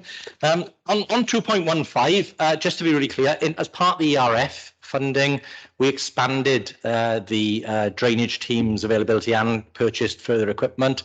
That has allowed our teams to clear many, many more drains than they would otherwise have had the capacity to do, and also changed the way in which they work. So they now do far more pre-bad weather investigations of gullies and culverts and others to try and prevent flooding in areas we know that where flooding is a risk. So that work will continue, and I know members have also then availed themselves of their community budgets where they've added to that and brought in some additional help on top of that again where they feel there are specific needs in their ward. So overall it's a significant increase in terms of our capacity and capability to deal with flood risk.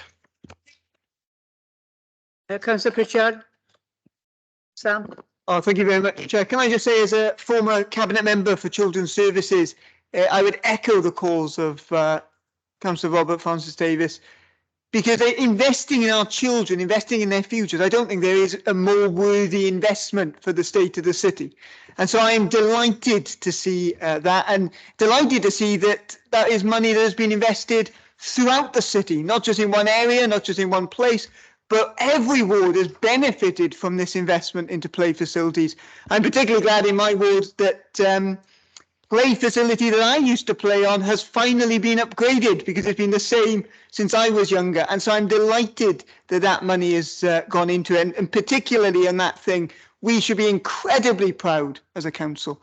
But can I just, Chair, if you'll indulge me, just bridge the gap and the distinction and the difference between the previous item agenda and this item agenda.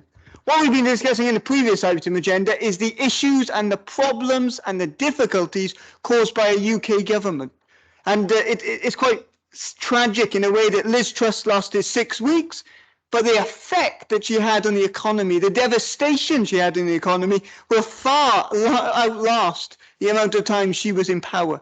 And what we see really here, and when I read about what we've accomplished in the first 100 days, I can't wait for the 100 more days. Though there are pressures, though there are trials, what we see in London with the Tory government is destruction. But here in Swansea with the Labour administration, we are delivering. And I think this is a fantastic report that highlights what we can do at a local level despite the chaos of the Tory government. Swansea Council is still delivering. So I really welcome this report and think it is really something that we should be proud of and hold on to and go back to our residents with, at how we are delivering in spite of the Tories in London. Thank you, Councillor Pritchard. Can I just thank Councillor Pritchard for that? And he is right. It is unique to Swansea that we as a council are upgrading every council-owned play area. There isn't another council anywhere in the country making that pledge and doing that, where they're undertaking the work on every play area. And can I place on record my thanks as well to Councillor Rob Francis Davis, Councillor Andrew Stevens and Christy Tillman, who have worked tirelessly to ensure the programme is there. And I know lots of members will have their play areas upgraded over the next few years. And again, as part of the forthcoming budget, again, we may be able to make some further announcements on that should we have the resources to do so. Yeah. Councillor Stuart Rice. Thank you. Yes, there's some great stuff in here, and some good things have been achieved in the first 100 days. A bit of a challenge for the Cabinet. Next 100 days, just to pick up a few points. 2.1.2, great to see lots of new bus stops across the city. In the next 100 days, could we have some timetables in them? That would be a start. It would be a good one. And I've seen, obviously, we're looking to invest in more bins going forward. I've seen that a number of bins have been removed. Can we ensure that that continues and that we do invest? And in terms of the overall highways plans and the investment of £10 million, which is very much welcomed. Could in the next 100 days, the members in each of the local wards be consulted about which additional roads are going to be resurfaced with that funding? And another piece of good news, which came out earlier this afternoon, which isn't to do with the 100 days, but does link itself to page 27 to transport and energy. Is the leader and the cabinet in full support of the new announcement today of Lindra Parkway Station due to the Grand Union agreement on the new train services that will be coming into Wales? Yeah, thank you, Councillor Rice. I'll try and take them in order. Forgive me if I miss any. I'm sure you'll let me know if I do. In terms of shelter timetables, yes, I believe that is something that's in hand, so that will be there. In terms of bins, I've previously said in the chamber, we are not looking to reduce the amount of bins.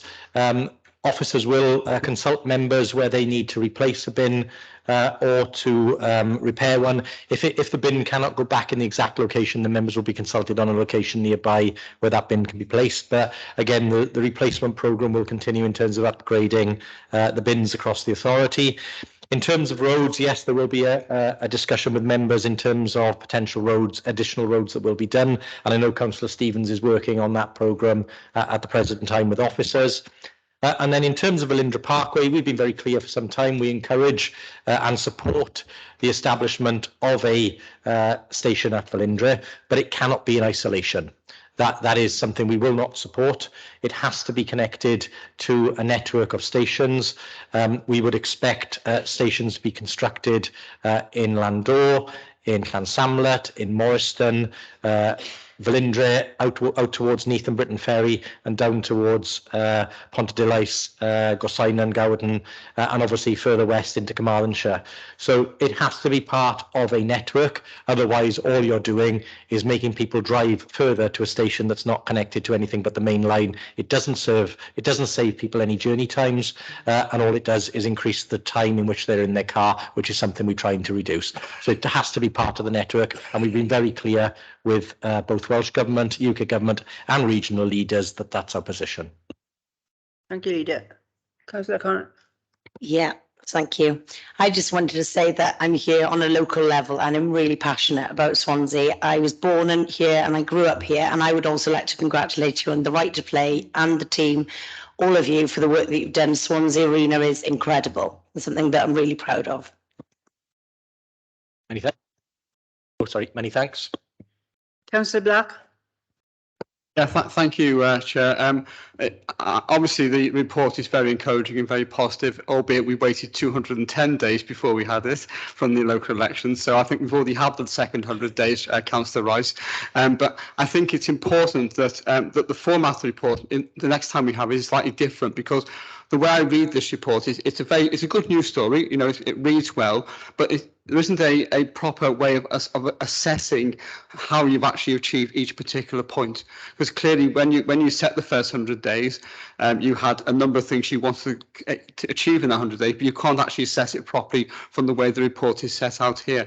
Now, of course, there's this idea of 100 days of achievements was first started with JFK back in 1960, and having listened to Councillor Robert Francis Davies, I can see you still think you're somewhere in Camelot in the way we're doing this. But certainly, I think it's important that if we're going to properly scrutinise the way that the council succeeds things, that we actually have a format which can be questioned, and we can see what's been achieved, what's ongoing, and what is still work in progress. Because otherwise, it's really just a meaningless script in terms of what you want to achieve, and there have been some good achievements, and don't get me wrong on that, but a lot of this is work in progress and hasn't been achieved in the 100 days, which you may originally have said that should be done in. Thank you. Yeah, Chair, happy to accept that. I mean, what this report is a snapshot, and clearly some of the things that we promised at the election will take a number of years to deliver, because they are not simple or easy things to do. However, we wanted to include them so that members knew they were underway, and that therefore at future meetings, when I'm sure we'll bring an updated report, members will have the chance then to look at progress from what we've reported today. But fully accept the point that not everything here is complete. It was never intended to be, but it has been started within the 100 days. Thank you. Councillor Peter May. Thank you, presiding member. First of all, I'll commend the administration on 2.13. We've had first-hand experience in the Uplands ward of the CWATs and the effectiveness that they've brought. So I don't know if the relevant cabinet member can actually pass on our congratulations to the hard work and the people employed in the operation, and as they're putting in on that. So thank you for that one. That is certainly something that we fully support. Speaking a little bit more detail on 2.15, as many members in the general public know, I've got a rather unhealthy relationship with trains.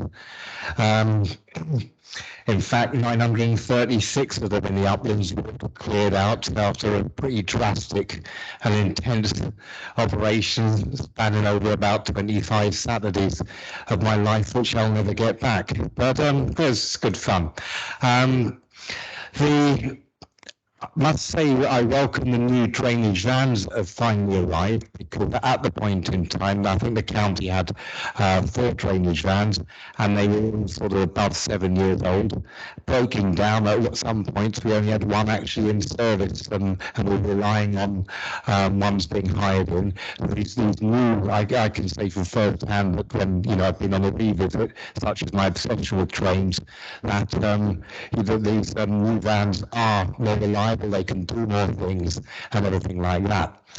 Going back to the 936 drains that we cleared in the Uplands ward, once they were cleared, we were able to actually look at the infrastructure as water was actually allowed to get into it, and it did yield a lot of remedial work, which we could do, simple things like rodding eyes. The drains have got S-pins in them where you can't get the pipes around them, so you can actually, a simple fix like that, you can stick the jet pipe in to flush the carrier pipe. So it's all very well clearing all the drains. What is the sort of program now? We've got this extra resource to actually making this drastic clearance of drains, as I'm sure replicated in other wards too, because we've got some gully pots packed. And does some of the money now go on proactive work? Because you can actually see where drainage is not very good, sometimes needs a bit of extra capacity. So it's when you clear those pots and flush those pipes out, you can see that. So I'm interested to see whether that policy commitment extends to actually infrastructure improvement when you've got the pots cleared, to see what happens there. Particular interest, obviously, in the roads south of the Liberty Stadium, where I regularly, when I watch the Swans, play a game called Train Bingo, because I'm always seeing 5 trains blocked in a row there. Hopefully they'll be cleared soon, and we'll be able to investigate the infrastructure under there. Well, the new pots don't need modernised, but one day I must report them in. Thank you very much, and carry on the good work with the train improvements, I suppose. Chair, I'm very pleased that we were able to allow Councillor Peter May to deliver on his election promise by both giving him an enlarged community budget and providing the extra drainage teams to do the 900 drains that he's obviously obsessed with in Uplands. I don't have an answer on the infrastructure works. I think the focus of the teams at this point in time will be ensuring that the drains are cleared, that they aren't blocked, and that flood risk is reduced. And I'm sure we can, in another venue, which I'm sure members would prefer, have a discussion about some of the longer-term maintenance issues. Councillor Lyndon Jones. Thank you, presiding member. Can I too congratulate the leader on a lot of these projects. Well done. I said before, if I think something is good, I will tell you, and a lot of these projects are good. But I'd like to also congratulate the staff who actually deliver them on the ground. I'm thinking of the cleansing team and the neat team who've been out in my ward, the people who cleared drains last week when there were floods, and they were out in all weathers where most people are running for their houses. So big thanks to them. But one thing I would mention, I've mentioned here before, I'm a big supporter of the right to buy council houses. I think people, council tenants should be allowed that right. Are you now going to change the policy because Keir Starmer is now saying, and Lisa Nandy said so today, that Labour supports the principle of council and social tenants being able to buy the homes they've lived in for years, and considers it a sustainable policy? Okay. An odd one for you to pick, Councillor Jones, but I'll do my best to answer.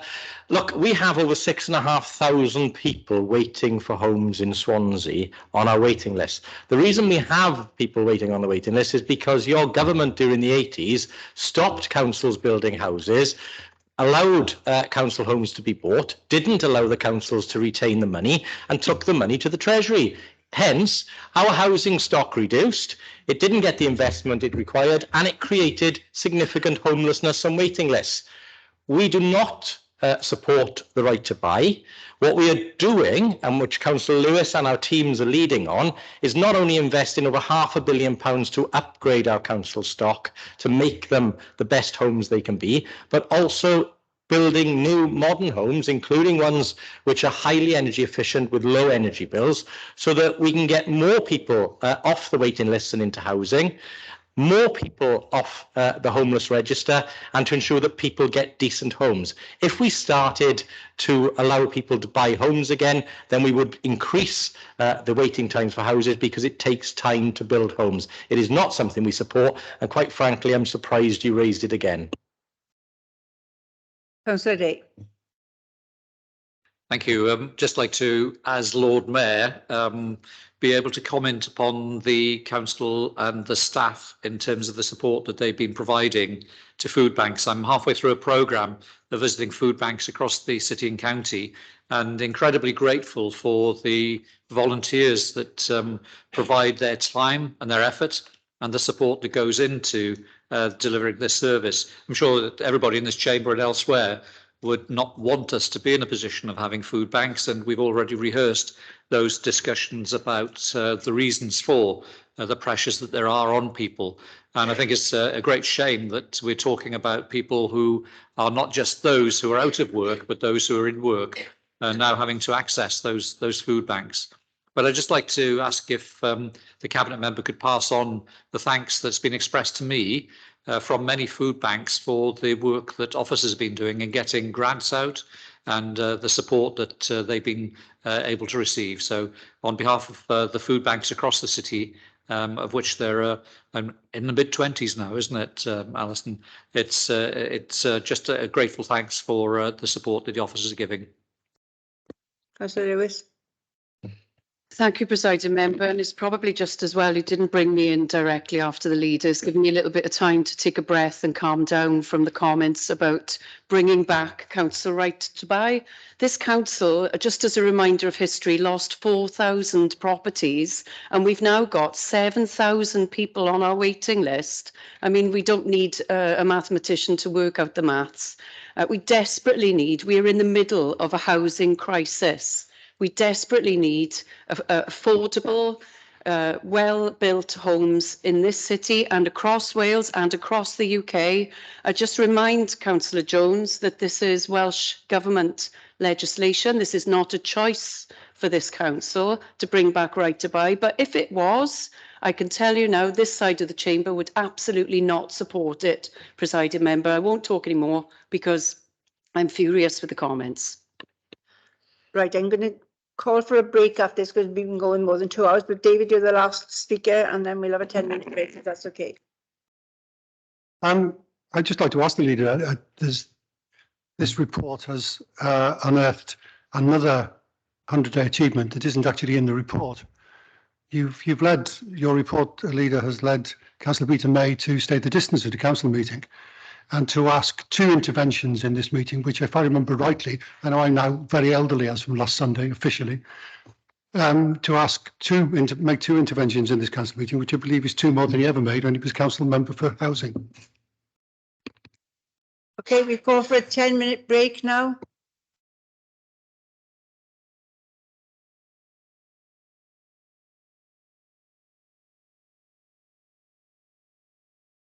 That was a